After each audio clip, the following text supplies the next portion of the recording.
despite the challenges of Omicron, which impacted not just our company, but our entire society as we closed out the year.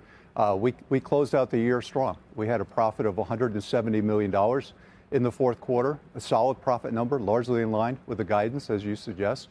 And we'll be the only airline that's profitable throughout the back half of 2021. So our people have done a tremendous job. It's one of the reasons we also announced this morning that we're going to be making a special profit sharing payment to our people of roughly $100 million, which equals 20% of the profits of the back 6 months of the year. We weren't profitable for the full year, but we were profitable for the back half of the year. And our people do a tremendous job. And it's the service and the excellence that they bring every single day that makes all the difference for our customers and for our company. Ed, where do things stand right now in terms of the impact of Omicron on your operations? They've stabilized in the last week, correct? Yeah, we're doing much, much better than we were through the early part of the holiday period. Omicron, as I indicated, has impacted all of us. Over the last 4 weeks, we've had about 8,000 of our staff be infected by the virus. The good news is that they were all, fine. There's been no significant issues, health issues that we've seen from it, but it's knocked them out of the operation for a period of time.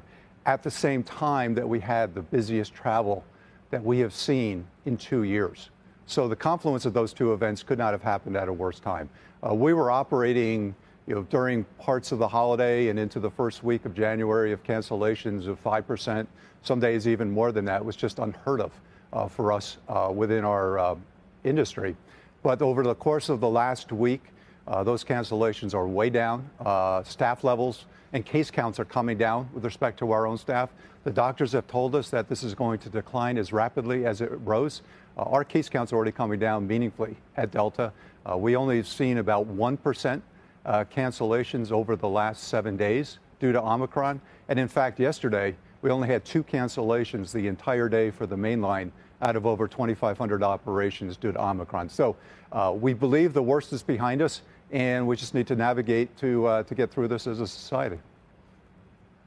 So let's talk about the outlook for the first quarter. You guys really believe that things accelerate as we get into February and March, particularly after President's Day. Are you noticing that in the bookings right now, that you're seeing the demand that you expected to snap back?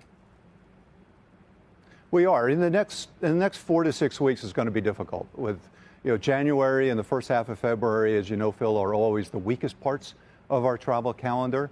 And with Omicron coming out at the same time, it's going to make it that much more weaker.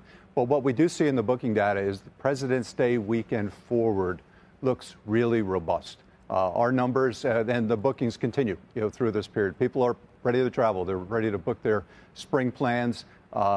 They know Omicron's not going to be a threat to them at that point, and they want to get out and they want to reunite with friends, family, the world, get on with their life. What we're seeing is, for the spring season, it's going to be a very, very busy season, and the summer as well. And we just need to navigate this next 4 or 5 weeks to get there. Shepard Smith here. Thanks for watching CNBC on YouTube.